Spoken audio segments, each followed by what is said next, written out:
All right, welcome back, everybody, to an episode of Friday Reflections. I am so glad that you are here with us today. I have a very special guest. One of my professors, Professor Del Rosario, teaches New Testament survey, and he's with us today, and I will allow him to introduce himself. So, Professor, who are you? What do you do? How long have you been teaching? Yeah, well, Joseph, thanks so much for having me on your show. Didn't know you had a show, Yes. But I'm glad to be a guest on your show today. For those who don't know me, I'm Dr. Mikel Del Rosario. I teach New Testament Survey, which you're in. New Testament Survey is a great class. Bible Intro, I teach in the Bible department. But I also teach in the theology department. I teach philosophy, teach biblical ethics, and apologetics. And before coming here, I went to Moody Experience, and at Moody Experience, you were actually the professor that I chose to take, and I heard from you about apologetics, and more recently, I saw that you had a book come out, so could you tell us a little bit about your book and what it's about, what the premise is, and where people can find it? Yeah, the book is called Did Jesus Really Say He Was God? And the subtitle is Making Sense of His Historical Claims. And the whole premise of the book is how do we talk to people who don't see the Bible as an authority but are interested in history? We talk to them about Jesus as a figure in ancient history to get their attention. If they say, I'm not religious, but I'm interested in history, how can you do that? So I'm showing that there is historical continuity between the things that Jesus really said about himself and the early Christian belief that he is divine. So I show how to do that through just looking at a couple scenes in Jesus' life. And I really like that because that's what I think the first question when I sat down for Moody Experience in your class, the 45-minute long one preview, was if every Bible in existence were to disappear today, could you prove Jesus existed? And that's just like a question that I've never really thought about. I'm sure you could, but it's just not something I've ever contemplated and thought to myself, can I prove that? And so that was a really interesting class. So when I saw that you had a book come out, I was really excited. I am going to wait till read it because I know I have to read it for one of your classes. So I'm going to wait to read it for that because I'm actually working through another book for fun right now. But actually, speaking of reading books for fun, that leads me to my first question of how do you maintain a rich spiritual life and how do you keep yourself rich in faith when you're having to teach the Bible and be a professor of Bible? Obviously, I'm sure, like many people, right, that work at Chipotle, they say the last thing I want for dinner is Chipotle, right? So if you're teaching the Bible, and obviously when you get home, I'm sure one of the last things you want to do is read the Bible after having read it all day and teaching it all day. So how do you keep your spiritual life just rich, being able to do that, especially for students, prospective students, current students, people that want to go into vocational ministry? I mean, all day, every day, you're in the Word, and I'm sure there is some sort of burnout or fatigue that comes with that. Yeah, it's a good question.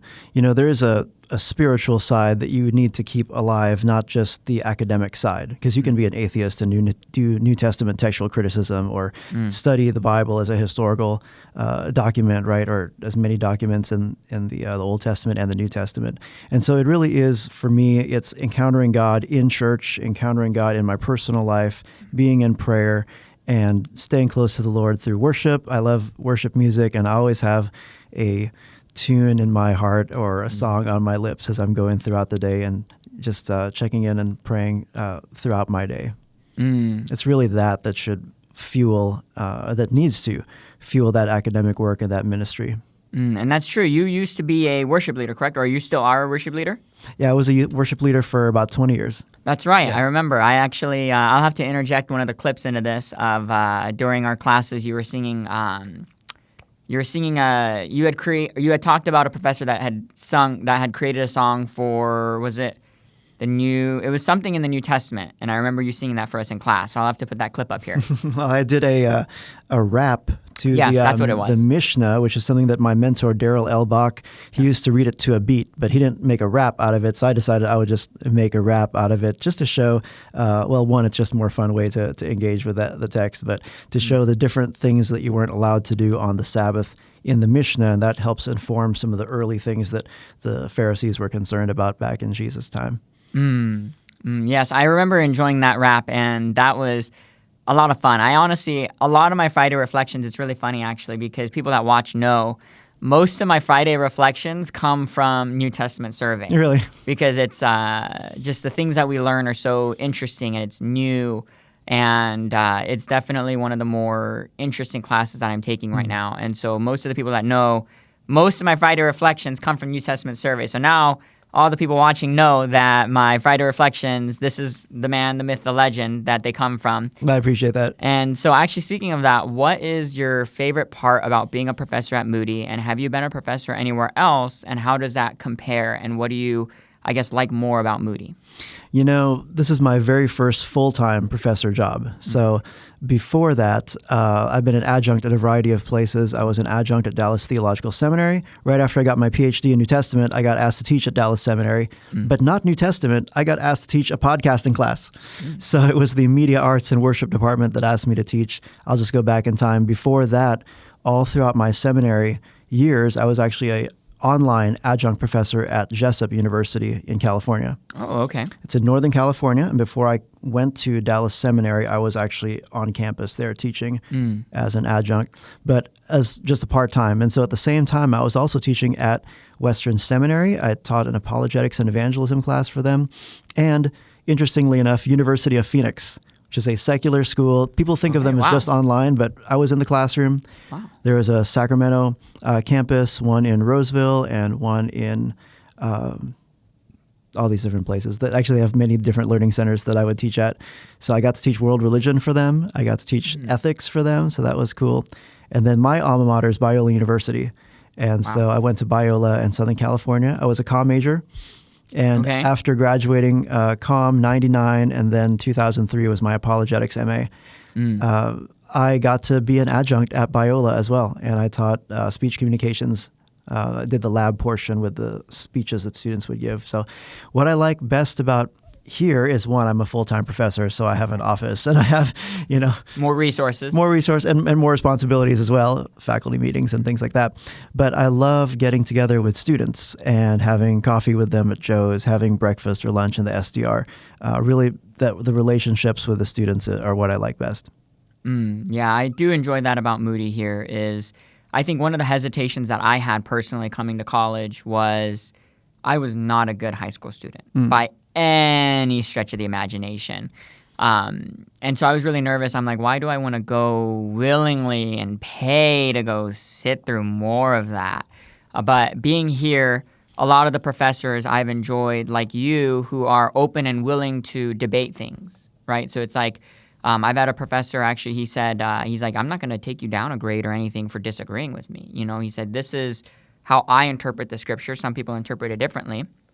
And I really enjoyed that. And honestly, even the communications professors here are very encouraging and helpful in things like this and getting you set up on, podcasting stuff and teaching you these things. And just like in your class too, it's very, I feel like it's very open and the professors are a lot willing to meet with you, have relationships with you, and be willing to not just teach you, but I think guide you in life. And that's why I was really excited about the podcasting thing. One of my friends, he mentioned, he's like, "You're gonna ask your professor to be on your podcast?" He's like, "Good luck." And I was like, "No, I think it'll be fine. I think the Moody culture is very open and willing to help students in their journey, not just through college but through life." And so I was like, I don't think that'll be a problem. But with that said, actually leads me into one of my next questions is, how do you keep your, nope, I already asked that. Are there any stories about assignments you've received or students that you've had that just make you chuckle whenever you think about it? Just something really funny that when you think about it, it's like, I can't believe that happened. In New Testament class, I don't know if you've seen this yet, but sometimes I'll put little Marvel jokes on the quiz. Right. And one question, the answer was antinomianism, but one of the distractors was Ant-Man. And someone actually chose it. Really? And so I thought that was funny. Certainly they knew that wasn't the answer. Somebody chose it just for fun. They took the grade hit. If you don't know the answer, you can guess, right? But you know that's not the right answer for sure. Oh, yeah. There's another one I asked where a certain thing happened, and one of the distractors was Asgard. And like 2 people chose that. So some people are taking a grade hit just to be funny. I told them, don't do that. That's just there to wake you up in the morning. But I think that is funny. I mean, I don't know. If I haven't seen that yet, but I feel like if I do see that, I would be very tempted to hit that. I think that I would take that 1 point hit for that. And that's actually what I do. One of my favorite parts about your classes is that you weave in Star Wars, Marvel. You talk about canon, and that's what I really enjoy about your classes. It's a very pop culture centric, and it kind of like keeps me a lot more engaged because you're talking about, when you talk about the multiverse of Spider-Man, I'm like, oh, I'm right there. I'm with you on that one. When you talk about multiverse something else, I'm like, oh, I don't know, you lost me. But when you talk about like multiverse and Marvel, I'm like right on it. I'm like, oh, yep, I know what you're talking about. I've seen that in the shows. And so I think that's really interesting, and I really appreciate that you help keep students engaged in one of those. But also, my show, what I try to do is I try to help students, because personally, before coming here, I looked up several YouTube videos about life on campus and different things, and there were some good videos, but mainly it was videos about what they do and the shops they go to and the foods that they eat, and I'm like, okay, that's nice, but not really much substance. So what advice as a professor could you give to, especially since you have mostly freshmen in a lot of your classes, what advice could you give them personally just about Chicago life, since you live here, about just Chicago life? And then what could you give them advice about starting Moody, right? A prospective student that's coming to Moody. What's something that could help them prepare their hearts and their spirit for Moody education? And then what is something that could help them in their educational walk here, about whether it's some tips or tricks you can give them or things that you've seen other students do to help them succeed on their freshman year? Well, that's a huge, multifaceted question. I'll see if I can keep all of that in my mind. First thing I would say is, if you're a prospective student, if you're coming here, one thing to keep in mind is just be open to what God is doing in your life. And you don't have to know your future career and your future ministry from day one. You can choose a major, something that you feel like God has put a passion in your heart to do this. But, you can always change your major. If you find out after the first semester, this really isn't for me, or if you're kind of in between two majors, some people feel like there's just too much choice and they're afraid to just choose something and see where the Lord leads them. So, for example, communications is great. You can eventually move into pastoral ministry if you want to, because you're going to have to give sermons, and communications is a great background for that, right? So I just say be open. Two, please don't get into a serious relationship with somebody your first year. I just see that too many times, and there's just a lot of heartbreak. Sometimes it works, but be selective to the young ladies. Be discerning. Ask yourself, be friends first. Just be friends and ask yourself, is this person reflecting the character qualities of Christ? And if you're a guy, there's a lot of women here on campus, and it might be the first time that there's like three girls to every guy or something. And just sometimes boys are just like, oh, I need to find someone right away, Right. But just guard your heart and just be friends. Get to know people. It's okay to take it slow. In terms of my class, read the syllabus for sure. My class, I'm notorious for having the longest syllabi in Moody history. It's probably like 28 pages for a New Testament or something. But if you've read it, everything's there. It's very detailed. And so check the syllabus. In terms of, what else did you say? Chicago, yeah, Chicago life. Man, Chicago is an expensive place here. We're so privileged to be here, where within 3 miles of walking distance around here, you have everything. People fly in from all over the world to go see the Bean, to go to Navy Pier. So we have everything, right? But look for those little hacks in the city. For example, I'm about to share this amazing thing on your show. Okay. If you go to the 900 Mall, there's a little grab and go place. Okay, if you don't have $25 to spend on lunch that day, the grab and go place has soup that's like $5. Okay, $5 for chili or any other kind of soup they have there. So I would go for that. If it's less than McDonald's, my gosh, it's like really good too, and you get to be there in the 900 Mall. Also upstairs, there's the Astor Hall Lounge. You can sit up there, you can see the lake, you can get a hot chocolate, you can get a tea or something up there, and just sit up there. And people like to study there as well. But a lot of Moody students think it's so far to walk, quote unquote, because they're kind of afraid to leave our little footprint sometimes. Yes. But 10-minute walk down that way to the Mag Mile over by the lake, the 900 Mall, best kept secret in Chicago is that little grab and go spot with the $5 soup. Okay. 900 Mall. I'm going to have to go check that out. And I will say, just to recap what you talked about, I do appreciate you are probably one of my favorite classes in Canvas because everything, as soon as I hit assignments, everything is laid out. I have a couple professors that don't upload things till the week of. And so for me, what helps me personally is I have in my reminders app, I go in, like your class is phenomenal because from now until the end of the semester, everything's in my reminders and it's set to give me a reminder 2 days in advance. So if it's the weekend, I'm like, oh, that's due in 2 days. I should probably work on that, except the papers. The papers gives me like a 5-day notice because I need a little more time than 2 days. And so I really appreciate that about your class in the Canvas because what you see is kind of what you get, and you're very transparent about what goes down, when it goes down, and how it goes down. And so I love hitting the assignments page, and then it's just all right there, and I know immediately. Whereas like some professors, it's buried in the syllabus, and so I have to go into the syllabus, I have to find it, scroll to that page, and then pull it out. Yours is it's right there in Canvas. This is due this date.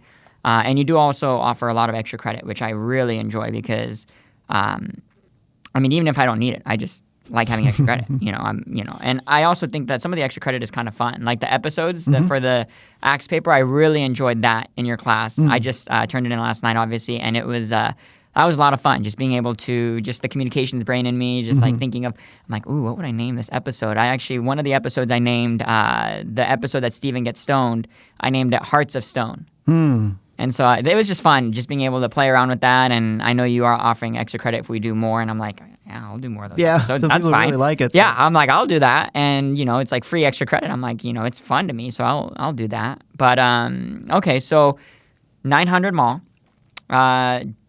Be discerning about relationships, which is funny. I've had a couple alumni that I know tell me about the Moody Bridal Institute. And I was like, oh, okay. And now getting here, it is very much like that. And and I can see how very much you can get sucked in very easily into being pulled in all different directions. Because I think the first couple weeks I felt really bored. I was like, oh, this is it? Like I did all my assignments and then now I'm kind of bored over the weekend. But now it's starting to pick up. I think I've got like 8 things due this Monday. I just submitted your paper and I'm like, okay, see, I can see how this becomes kind of like a bait and switch. I'm like, I was bored a couple weeks ago. Now I'm starting to get picked up, and I'm really glad I didn't pick up a bunch of other things to do during that downtime because it kind of like comes in waves. And so I'm really glad because this week would be very tough. Luckily, I don't have anything over the weekend, so I have time. Well, obviously, I have this podcast, but I have time to be able to work on those assignments. So I feel like that's really nice. But overall, what advice would you have for prospective students that are looking at probably, I don't know any other seminar, like maybe Grand Canyon University or Wheaton College or other seminary schools? What would you tell them about Moody and why you chose Moody and why you feel that Moody is a good choice for anyone looking into vocational ministry or anything like that? Yeah, that's a lot of questions. I would say, one, take a look at the reputation of the school. Let's say you're interested in a particular major. See what school has that major, and then look at the major itself. So there's the school in general, right? And if, say, the school in general, you'd be happy at Wheaton, you'd be happy at Moody, you'd be happy at Grand Canyon or wherever. But then look at the actual programs and say, okay, I'm interested specifically not just in Moody, I'm interested in communications. What's communications at Moody like? And then look into that. Also look at the faculty. If there's 1 or 2 faculty that you really respect, say they wrote books that you really liked, you want to study under them, go to that school, study under them. That's how I went to Dallas Seminary. I studied with Dan Wallace, who's a Greek professor, and he's the president for the Center for the Study of New Testament Manuscripts. I wanted to study with him, so I went there, but I took all my Greek classes with him. And Dr. Darrell Bach, who's a historical Jesus scholar, and I took my historical Jesus class with him, and he became my mentor, and he wrote the foreword to this book. So it's the faculty, it's the program, and then also location's important. So if you're not a city person, God might still call you here, and you might be able to thrive here, but just ask yourself, like, am I okay being this far away from my family or in this environment? Like, I would not necessarily thrive as well in something that was like very rural, for example, because I'm a big city boy. So Right. yeah. So I would say take a look at the faculty, look at the exact program they're interested in as you weigh those things. And then there's the financial issue as well. So as you well know, anybody who's here on campus, full-time, living in the dorm gets the Chicago grant. So their tuition is entirely paid for. That's not the case in every place. And that might make a real difference for someone who couldn't afford to go to college otherwise. Absolutely. That's very true. The financial is a huge part about just getting to, one, also live here. But two, I don't know. I'm on board with you about I don't know why I'm here sometimes because it is freezing. I'm from Arizona. And so I'm not a cold person. The city is fine, right? I mean, Arizona, I lived in a suburban area, so I lived in the suburbs, so it's a little different, but, not too, like, it's not going from rural to city where you're just kind of like shell-shocked. But the cold, I remember going outside and I'm like, this is cold. I'm going back inside. Luckily, Moody does have a very intricate tunnel network. I think the only time I have to brave the weather is to come in here, which is a bummer because I love being in here. But it's like, do I really want to? We do the hand test. We stick the hand out. Okay, I can go do that. Or it's like, nope, not doing that. My hand is frozen just being outside. So that's really funny. I also have to survive like 2 minutes out in the cold between the main building and here. Yes, that 2 minutes feels like 2 hours though sometimes. Yeah, especially if you don't have a parka on. Hey, can I inject one more thing Yes, into the absolutely. show Please do. for Please the do. prospective students who might be listening? Yes. If you are listening to this and you're a prospective student, I'd like to give you a code to get $50 off your application fee. So it'll be free to apply. And here's the code. It's Mikel, the number 50, and the word off. Mikel, the number 50, and the word off. And admissions gave me that code to share with anybody. I don't get affiliate kickbacks from that. It's just a code that I use to share so that they know how many people are hearing these kinds of podcasts, these interviews that I'm on, or speaking engagements where I tell people about Moody. Wow, that is perfect. I wish I had that when I was signing up, but that's actually really cool that they give you that. And I think that that's another great thing about Moody is that they try to help out their students. And one thing that's actually really cool is you do have a podcast also. And what is the title of that podcast? Yeah, my podcast is called The Apologetics Guy Show. And it's a podcast that helps people find clear answers to tough questions about God, Jesus, and the Bible, and then also helps them to better explain their faith with both courage and compassion. And I will link that in the description on this video as well for anybody that wants to go listen. Because one thing that was really cool is I wasn't an avid listener of your podcast, but I've seen a few clips on social media. So I didn't... and then I went and I listened to, I think the one with, was it Lee Strobel? The one with Lee Strobel. And that one, because I loved his book. Okay. And so I remember seeing something on Instagram. And then I think when I was sitting in your class, I was racking my brain. I'm like, this guy seems so familiar.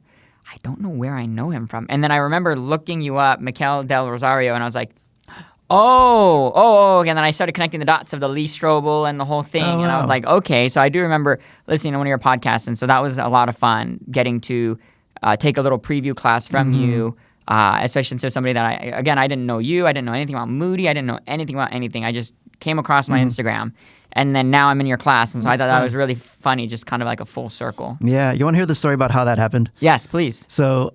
you know how there's the Chicago Tribune signage there on the Mag Mile on that Tribune Tower, right?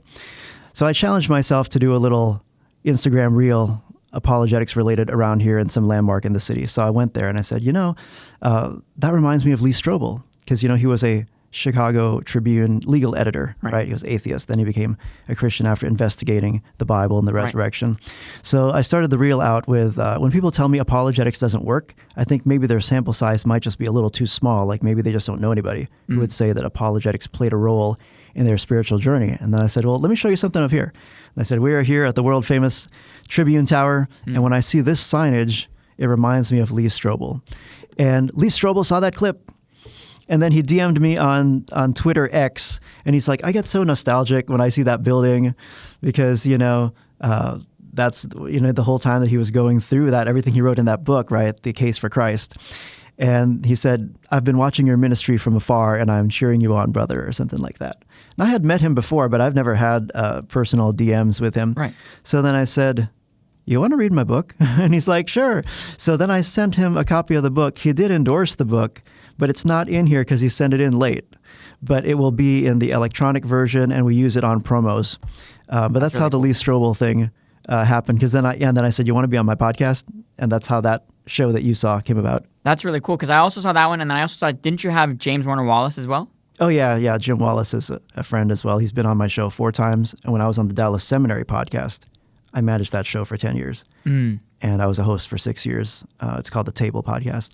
Had him on there once. Okay. Then I had him on my show, I think 4 times. And that's how you met him through that podcast? No, I met him in California speaking at an event at a church called Bayside in Rockland, California, and or Granite Bay. And we met in the green room there. And he is just like he is in the podcast. He will sit down to lunch and tell you all kinds of cop stories. Yeah, and that's why I enjoyed both him and Lee Strobel, because obviously anybody that's watching knows that I have a background in law enforcement. I was a deputy. I was a police aide for a couple different agencies, and I really enjoyed watching that because you could see all like the nuances and things that I've learned, and I'm like, oh, that's interesting. It kind of just brings a new light into the Bible about how you can investigate things, and I thought that was super, super interesting. And I remember seeing them on God's Not Dead too. And then that's when I became hugely fascinated with James Warner Wallace and Lee Strobel. And then that's where I went down the rabbit hole. And then one day this came across my Instagram. And then it's so funny that now I'm interviewing you on my show. And it's just really cool that I'm also getting to take your class. So I think that's super cool. And definitely, I was going to say, if you come to Moody, take your class. But I think it's a gen ed, it's required. Yeah. Okay. But actually, it's required, but it's not required to take you. So I would recommend everybody take Dr. Del Rosario for New Testament Survey.